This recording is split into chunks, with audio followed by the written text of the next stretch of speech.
2025 with the mortgage market. A lot to unpack here, some good news, some wild cards we're going to talk through. But what do we expect? Not just us, we're going to look at the Fed's response, what they're anticipating for the year, along with some others. And we kind of merge this all together to get what we're looking at for the year. So as we jump in, a lot of you on the call, y'all have worked with us before. You know how we operate. You know what we do. For those who haven't, you're missing out. What I mean by that, we go through the process. So I run the mortgage firm here in New Orleans. I'm Cameron Budzius. My background, I've got an MBA concentrated in finance.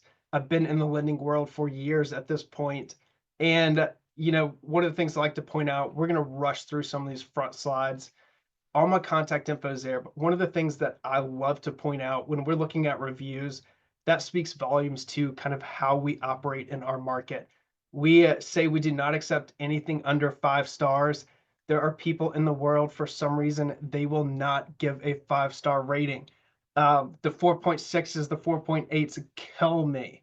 But my team and myself, we hold ourselves to a very high standard there. So always like just pointing that out, okay? Now, the mortgage firm itself, if you haven't worked with us, we are kind of a moderate sized company. We're not huge by any means, and we're not a small lending group. We're recognized across the South for what we do. We do everything in-house, okay? So that's key. We like to focus on that. It's my team, it's my processor, it's my underwriter, it's my closer. So when we talk about getting things done, it's a phone call or it's walking across the office and talking to somebody on the team. It's not going to a 1-800 number or a back office somewhere outside of the US. And that makes a big difference for us as far as turn times and everything else. So we'll fly through this. This isn't really what we are here to talk about today. One of the things, so if you're still reaching out to your lender, getting pre-approval letters at 9 o'clock at night, you're doing it wrong. They should all have this platform where when we pre-approve a client, you're getting a link to this. It's only able to go up to what they're pre-approved for, but you're able to issue your own pre-approval letter, okay? That is huge when we're talking about getting offers in. It's always a random time of day. It's always the weekend.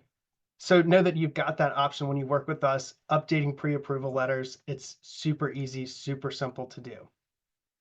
As far as programs, everybody loves to talk about programs. I'm not a huge fan. I'd rather focus on the process itself, getting you to closing, making it as easy as possible. But we do just about everything, okay? From reverse mortgages to your regular conventional FHA, VA loans. Your non-warrantable condos, if you're in the city, you know what I'm talking about there. Your family opportunity mortgage, if you don't know what that is, shoot me a chat. We'll talk about it. Your renovation loans, your bank statement loans, your construction loans, all of that are things that we offer. So next thing here, we're going to talk about this a little more towards the end, but if you haven't, on one of your listings, if you haven't gotten not just a pre-approval letter, but a TBD underwrite is what we call it, where that buyer is fully underwritten. Their income, their assets, their credit, it is all reviewed by an underwriter already. What we do is we will underwrite our clients' files up front before they put an offer in on a house. When you're talking a multiple offer situation, it makes a world of difference. When I can call the listing agent, let them know, hey, let's get title, appraisal, insurance on this house, and we're done. It makes a big difference. So know that that's one of the tools in our tool belt here. We're going to talk about this again a little later on in the process. So what we're all here for, what's going to happen with the year ahead, right? Everybody chime into the chat. I want to see, what is everybody's expectation for the year? And let's stick to the mortgage market for a second. What are you seeing out there? What are you expecting with the mortgage market? Are we going to see rates in the 5s? Are we going to see rates? Are we going to drop to the 3s? Are we going to go up to 7, 8%? What are y'all seeing? What are y'all being told? I'll give y'all a minute to throw that in the chat.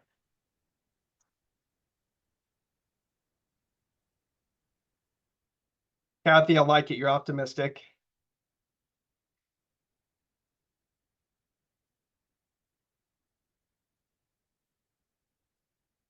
Yeah, Karen, you bring up a really good point. We're going to talk on that. Staying in the sixes, we might have a winner there. Staying in the 6 to 7 range.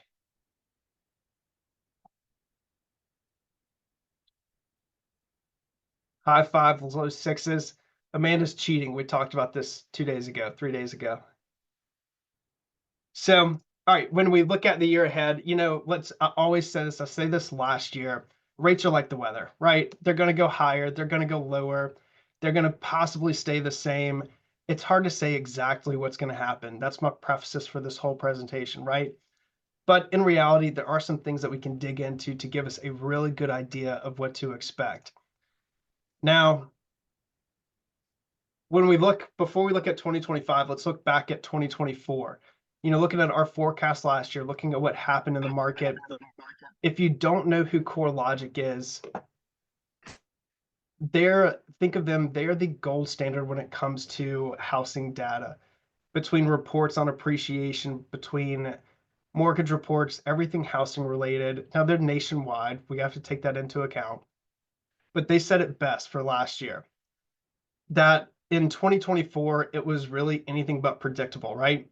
We had the unexpected mortgage rate hike spikes. We're going to look at that in a second. To the creative homeownership solutions, we 100% saw that in the markets last year, figuring out ways to get things closed for buyers. It is not a plug, hit a button, lock a rate, and close their loan. You are working through these deals. Y'all are working through them from your side as well, keeping everything alive. So it didn't totally go as expected, but at the same time, it all lined up very similar to what we were expecting for the year across the board when we look at the big picture. So this is from last year. This is a copy. This is mortgage-backed securities, okay? I'm a nerd when it comes to the mortgage side of things. We watch this very, very closely. But what you see here is the trend in mortgage rates. Now remember, when we're looking at this, we started the year right at just about 6.5%. This is the average for every month. We went up, we hit just over 7. We came back down. We had a great Q2, Q3 for the year, rates coming down that whole time. September being our best time in the market last year. And then as we all know, towards the end of last year, it got pretty brutal. Rates went up pretty quick. We had that dip right before Christmas. We're able to take advantage of that. And then to end the year, rates were up, right? So when we look at this picture, this symbolizes what the mortgage market is going to be like. It's going to be volatile, right? It's never going to be a straight line down or a straight line up. There's going to be ups and downs throughout the process, throughout the year. But what we can look at, let's look at what some of the experts are saying coming into 2025. So Realtor.com, they're saying average mortgage rate for the year at 6.3%. NAR was saying that they'll stabilize near 6% in 2025.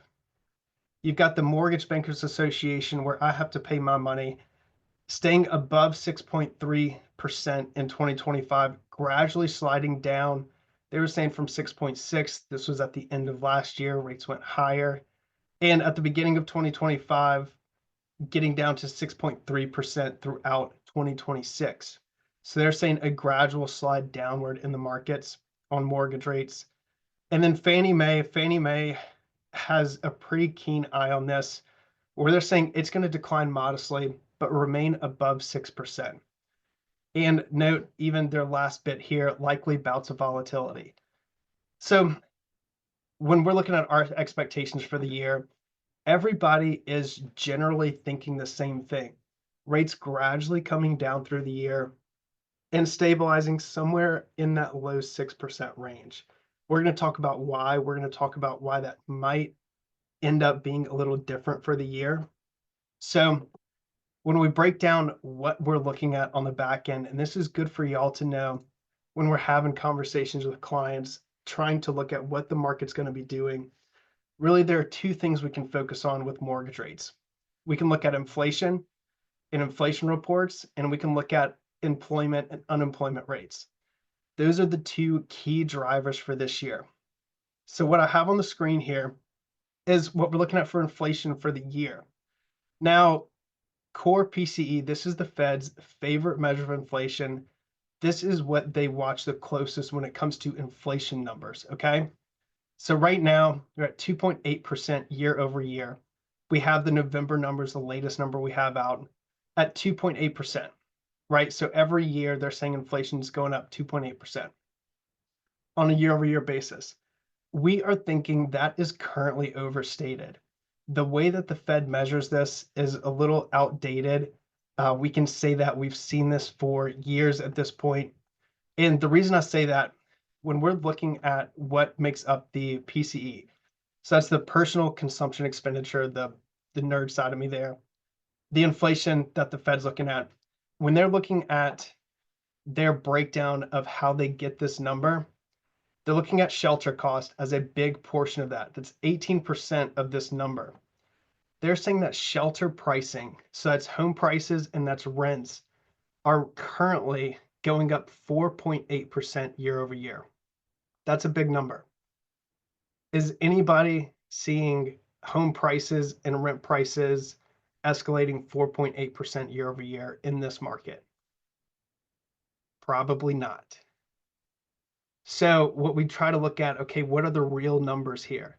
What is the real expectation? What is the real appreciation on shelter, on housing?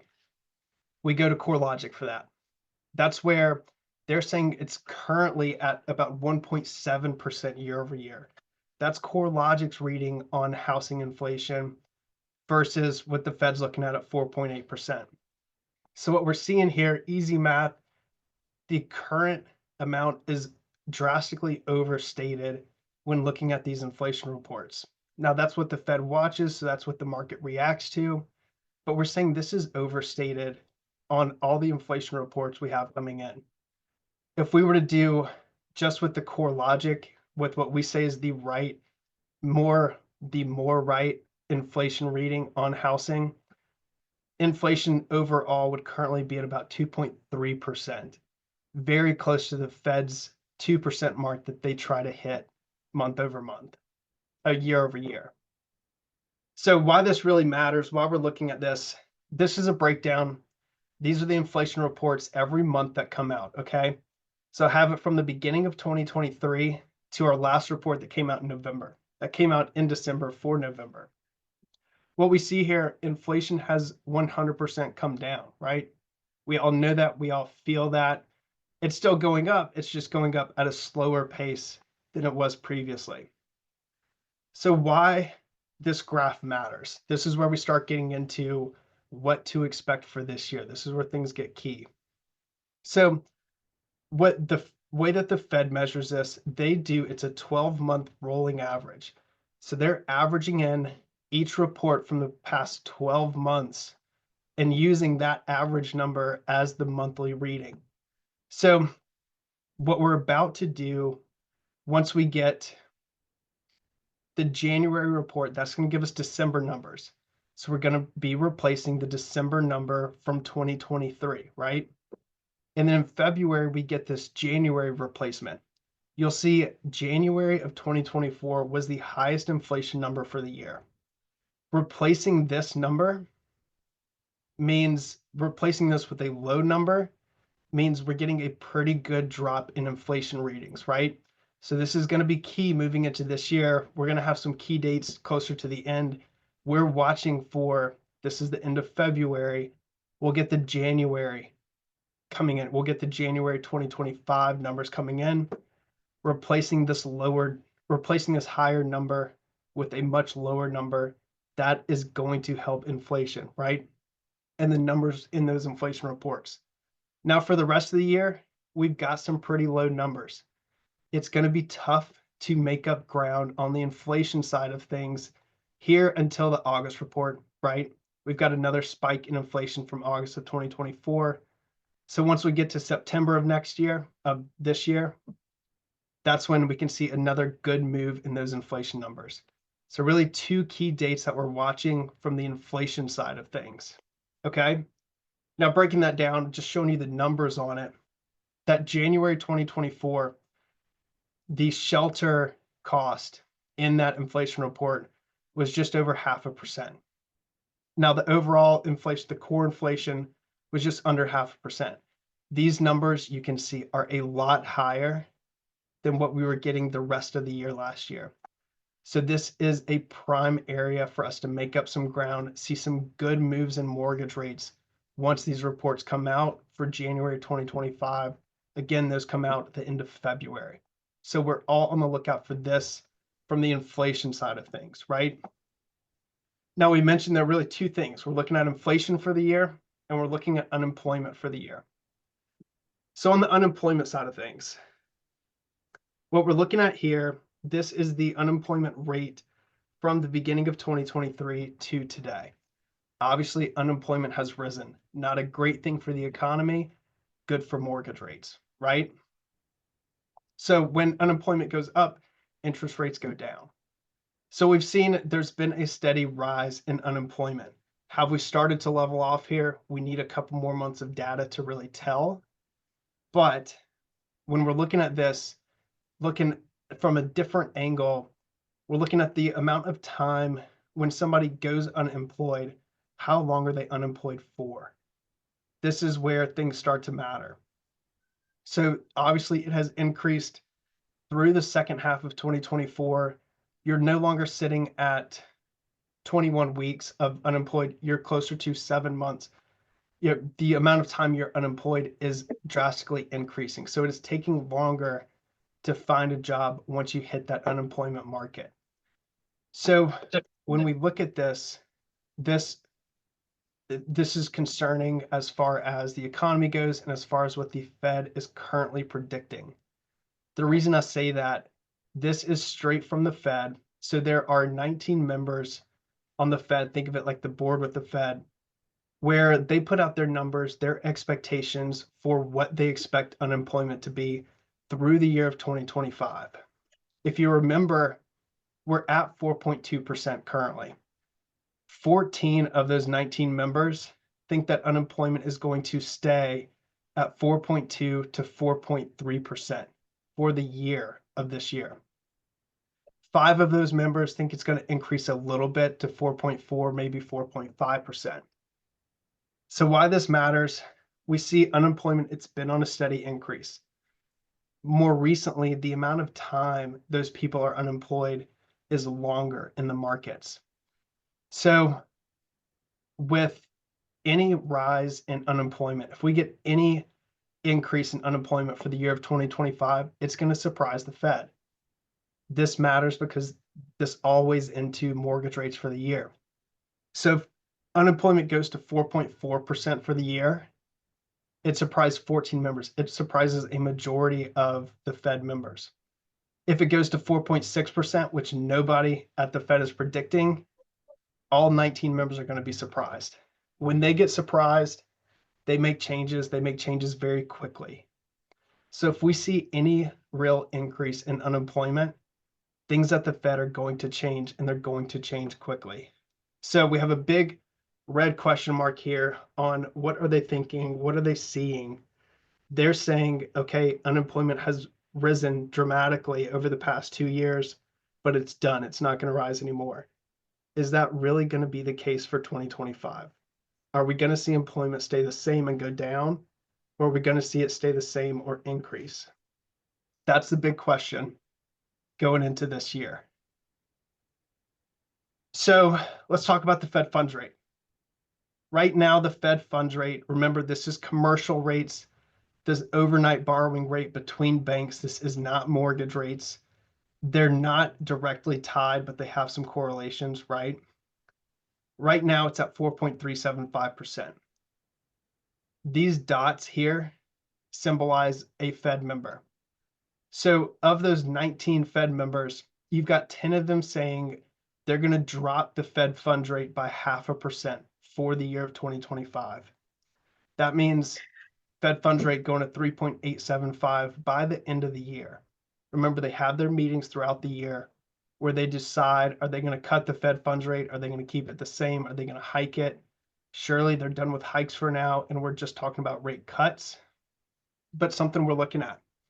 So majority are saying 3.875 for the year. You've got one guy down here at the bottom. Let's hope he's right. cutting over percent, right? Cutting 1.25% on the Fed funds rate. If we can move all these members down a little bit, that would certainly help, right? Inflation and unemployment is what they're going to be watching the most. So from there, we have what the Fed's expecting as far as rate cuts for the year. This is basically a synopsis of the markets themselves and what they're expecting as far as rate cuts go. But we can see here, this is the current Fed funds rate. We say 4.375 right in between. 97% of the market is expecting no rate cut from January, 75% no rate cut from March, 59% no rate cut in May. Not until the second half of the year are we expecting rate cuts in the market. So that means things are staying the same for the beginning of 2025. This changes very often with every new report that comes out in the markets. So when we're looking at interest rates, we're looking at locking in, not locking in, what's going to be happening with the next Fed meeting. This is a great tool to be able to use, looking at market expectations there. But it's interesting to see right now the market's saying, this is as of today, the market is saying no rate cuts for the beginning of 2025. Why this matters. So when we look at 30-year fixed rate mortgages and the 10-year treasury bonds, 10-year treasury bonds, that's what follows that Fed funds rate a little more than mortgage rates do. Throughout our history, there's a normal spread. So the difference, we can all watch 10-year treasuries. It's a little harder to watch 30-year fixed rate mortgages unless you're getting quotes every single day. But there's a normal spread. There's a normal difference between what the 10-year treasury's at and what mortgage rates are at. That normal spread is about 1.5% to 2% different.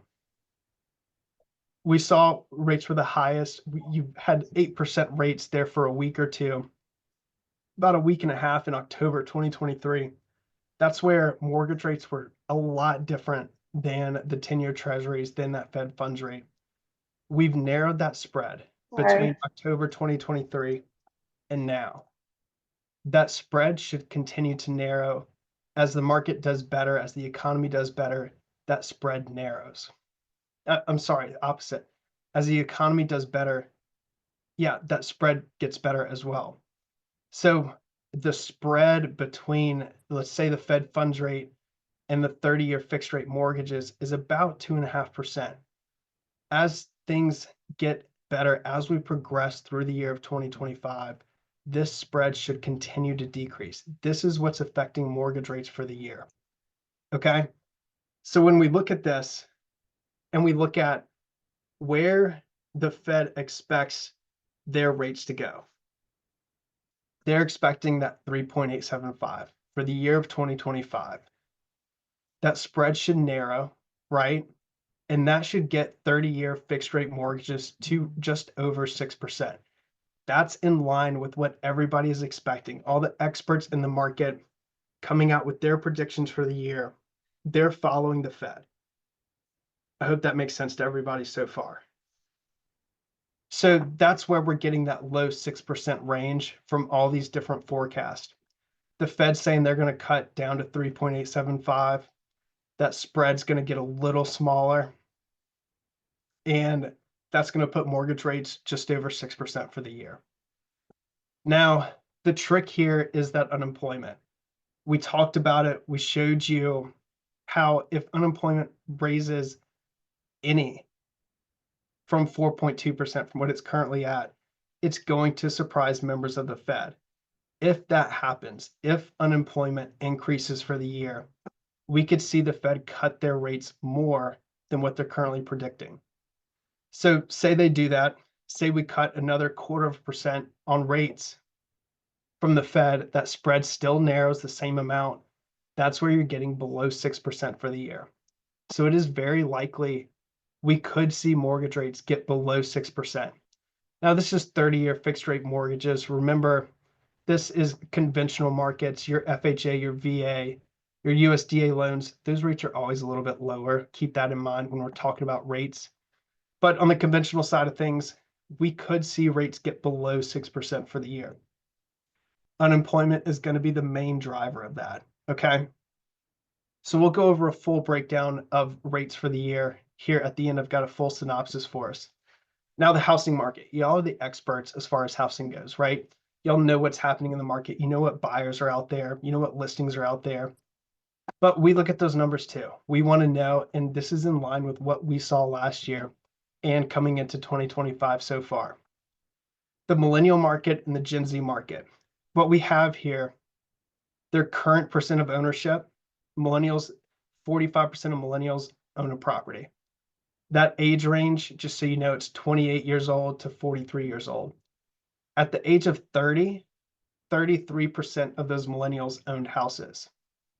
At the age of 40, which we're getting to that point, me included, Jesus. At the age of 40, you've got 55% of millennials owning a property. So that increase in home ownership makes a difference, right? Gen Z is the next one on the board. Their current home ownership rate is at 8%. By the time they're 30, I expect that to be a lot higher, right? The oldest of Gen Z is 27. The youngest, they're not even out of grade school yet. But things for us to watch here, right? So if we look at this and we go add in the millennials to the market, their home ownership rate is increasing. You're adding over the next 10 years, you're adding about 8.5 million homeowners to the market. National numbers still, 8.5 million. Gen Z, their current homeowners rate is 8%, right? Bumping them to 33%. Well, we've still got some time there. Not all of them are going to be 30 years old. We're saying 25% of those Gen Z coming in, that would be 17 million new homeowners to the market. Why this matters when we look at inventory for the year. Over from 2017, prior to COVID, we'll just say COVID, inventory levels versus inventory levels now, right? Our market, it's a little different. I understand that. But overall, across the US, inventory, it's back on the rise. We're not at our previous inventory levels prior to COVID. We've had a pretty significant increase in inventory over the last year. 2024, we saw a lot of houses hitting the market. January 2025, we see a ton of houses hitting the market, right? We've got so many listings and no buyers. I hear it every day. So we look at home inventory. We're adding to the population. There are less houses on the market. So what does that do with supply and demand, right? It's simple economics. Demand in the market. You're looking at 1.9 million home formations coming in. So that's people graduating college or think that's household splitting, whether it's a divorce, whatever it might be. New people coming to the market that need a house, whether it's a house or it's a rental. 1.9 million people there. On the supply side, you don't have that many, right? You've got 1.3 to 1.6 million houses coming on the market. So when we look at supply and demand and we look at home prices, home appreciation in the market, you've got a lot more demand than you do supply coming into the market, right? Not what's currently on the market, what's coming in. So when we talk about home prices and whether we've seen a drastic drop in home prices or we haven't, certainly we've seen drops on some houses. Where were they priced at originally versus where they are now? That's the question that we all beg to answer.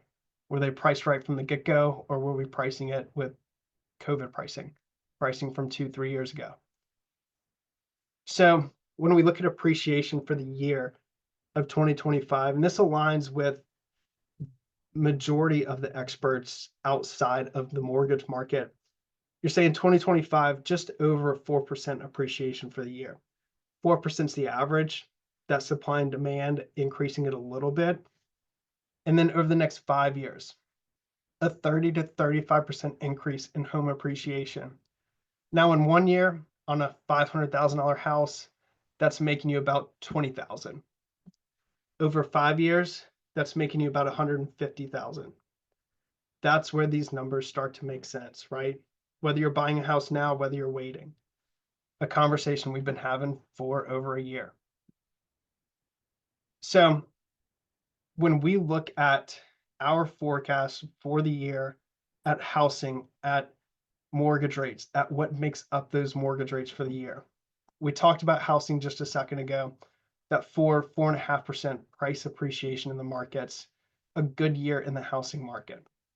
Inflation, we're at 2.8% right now. We can see inflation get down to 2.1, 2.2% by the end of the year. Remember, the Fed wants inflation at 2%. They literally pulled that number out of a hat years and years and years ago, but that's the number that they want to hit. So we're getting there. We're getting very close to that number. Unemployment, right now it's at 4.2%. Our prediction for the year is that unemployment is going to go up. We do not see the signs that they have tamed unemployment and the job market is back, right? So we're expecting that unemployment rate to rise. That's where we expect to see the differences in what the Fed is going to do moving forward, leading to mortgage rates. So the Fed funds rate, we're saying they're getting to 3.875, but really we expect them to get lower than that. So what that does with mortgage rates, we looked at this, the expectation in the market, say we're at 7%. It was a great day in the market yesterday and today. We're getting back below 7, thank God. Had a couple days there above 7%. And we expect low sixes. If unemployment rises at all, you're looking at potentially below 6% for the year. Now, this is the annual trend, right? So we're not going to get to 6% tomorrow. We're not going to get to 6% by April, May, June. But through the trend for 2025, that is our expectation for the year. Now, the dates, we touched on this, the dates for us to focus on for this year. This is where hopefully the lender that you work with, if it's not us, they're watching this. When we're looking at locking in interest rates, or we're looking at going under contract, what that closing date's going to be. These dates are going to matter. So obviously the Fed meetings. The Fed meeting is going to be a big deal all year. They always are. If you notice, every time the Fed meets, every time recently the Fed meets, mortgage rates tend to spike right after, right? They close out their meeting, they cut rates 0.25%, but they come out after that meeting. They have a press conference, and every single time over the past year, they've said that it's going to be a slow progression moving forward. They've slowed that progression. That's what hurts the markets. That's why mortgage rates spike right after those Fed meetings. So we want to watch this. Their comments coming out of those meetings 100% motivate the market and move it one way or the other. The next, inflation reports. The PCE inflation reports, we talked about how we're replacing that January number, right? So at the end of February, we get those new January numbers. That's where we can see a good drop in inflation readings. So February 28th, we have a closing. February 28th, we are scheduling that for late in the day. In the event rates drop when that report comes out in the morning, we can do the float down policy. Everybody knows what that is. If you don't, shoot me a message.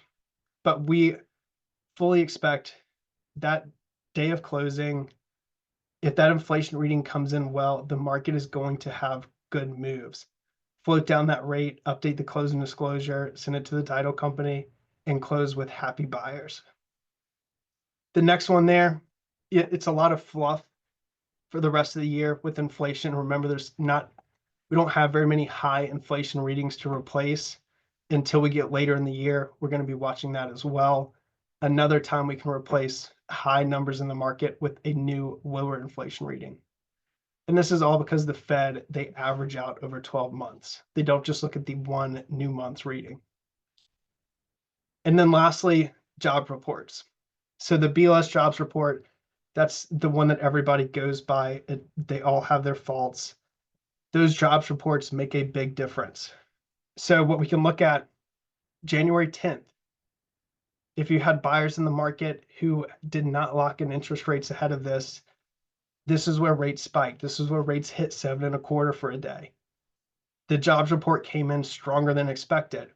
Now, there are seasonal adjustments in the January report. We won't get into the details there, but that jobs report came in stronger than what was expected in the market. There was less unemployment. There was less new unemployment than what was being expected. So the next jobs report is February 7th. That's where we get new readings on jobs reports on unemployment. And we're watching this very closely. We're going to be watching this closely throughout the year. Any rise in unemployment is going to affect mortgage rates. And now wrapping up, we're getting close to our 45-minute mark. So for 2025, we've done this in 2024. Obviously, you're here, you've made it through that market.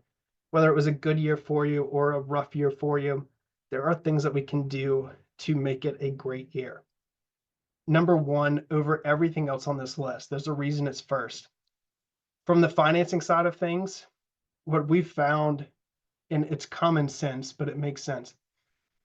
When you have a buyer come in, obviously they've talked to you, they want to go look at houses. You send them to us, maybe you send them to 5 other lenders like some people do, but they start the conversation where, hey, I need to get pre-approved. Susie said to give you a call.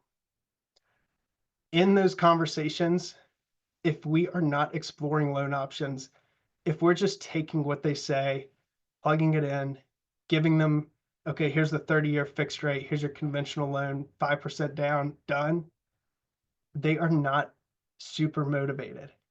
But what we find, if you take the time, if you hear them out, you hear their full picture, you don't just take orders. When you sit down and pre-approve them for a loan, we do this with everybody where we're setting up a Zoom call or they're coming to the office. We sit down, we're going to give them several different options. Now, it might be conventional versus FHA. It might be conventional 3% down versus 5% down versus 10% down.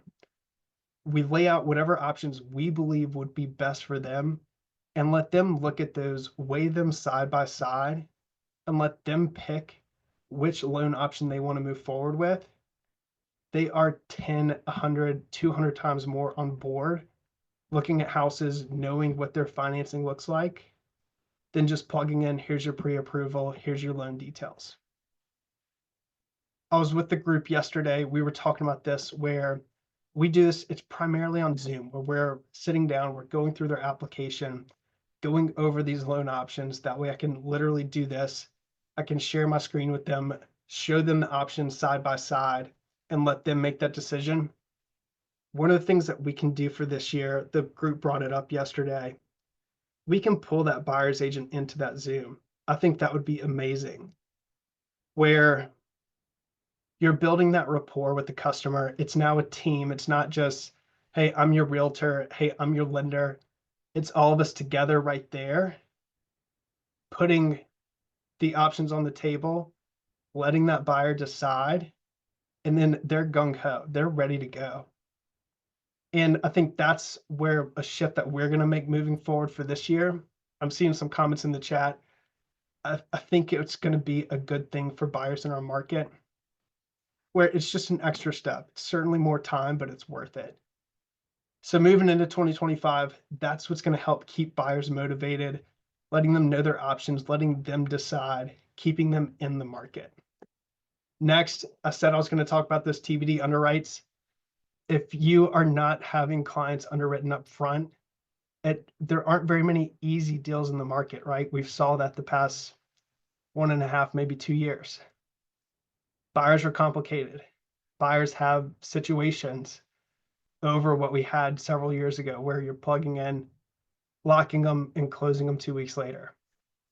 So getting them underwritten up front, especially with the spring rush, more buyers coming into the market, let's leverage those TBD underwrites, get them approved on the front end, and everybody's sleeping at night.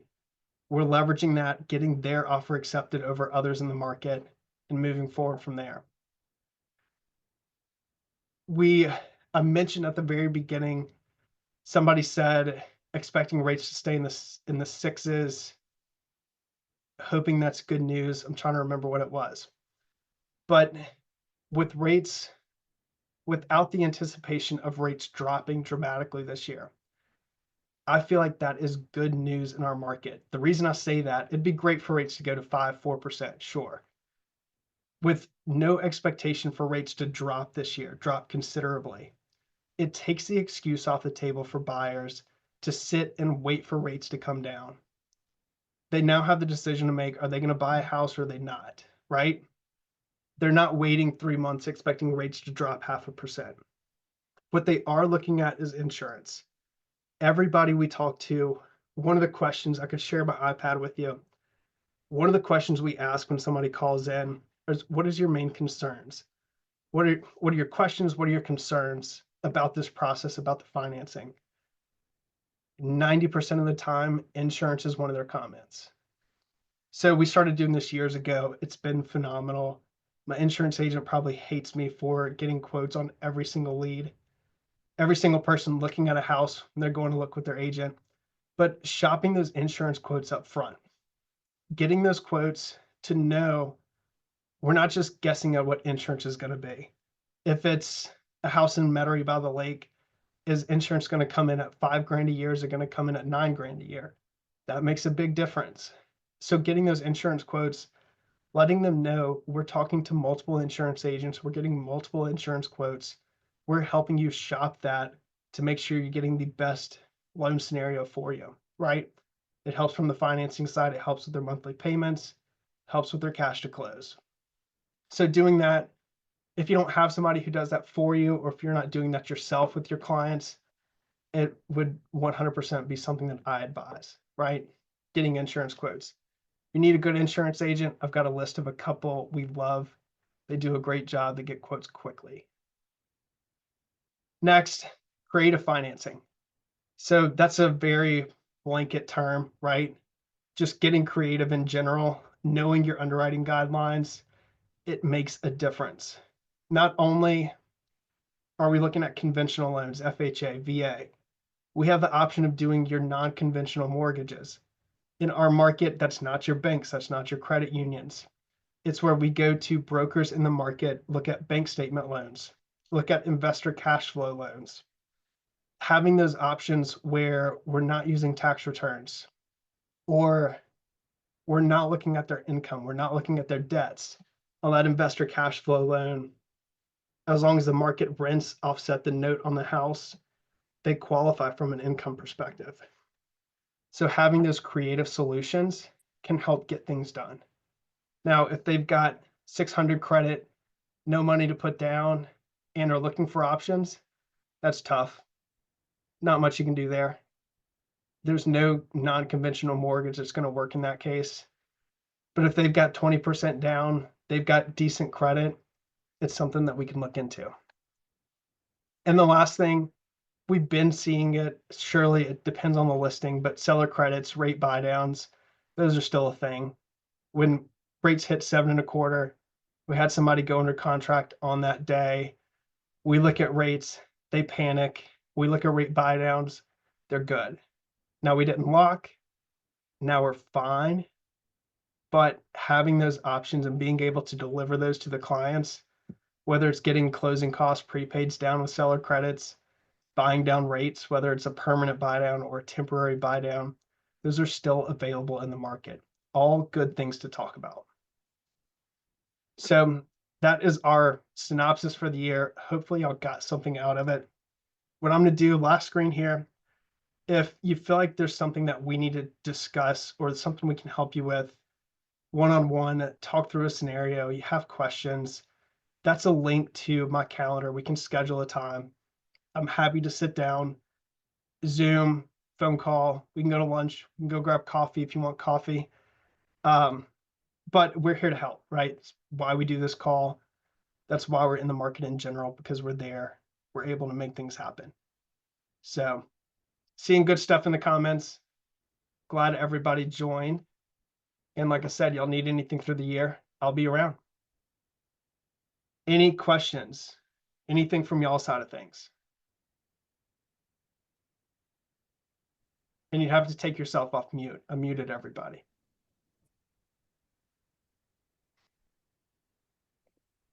Hey, Cameron, it's Amanda. Yeah. I know we sort of touched on this on that call on Monday, but um, do we think that with the election and unemployment, I mean, do we think that there'll be any sort of correlation with that? So, And do we think that, I mean, because I'm kind of thinking back to, the lower rate days. I definitely don't think we'll be going back to those low rates, but I'm just kind of thinking back, and I don't even know what the unemployment rate was then, but I'm just wondering if there'll be some sort of kickstart with respect to employment rates or employment, I should say, job market, and then if that's going to cause a uptick with rates because of a lower unemployment rate. so that's kind of what the Fed is looking at, right?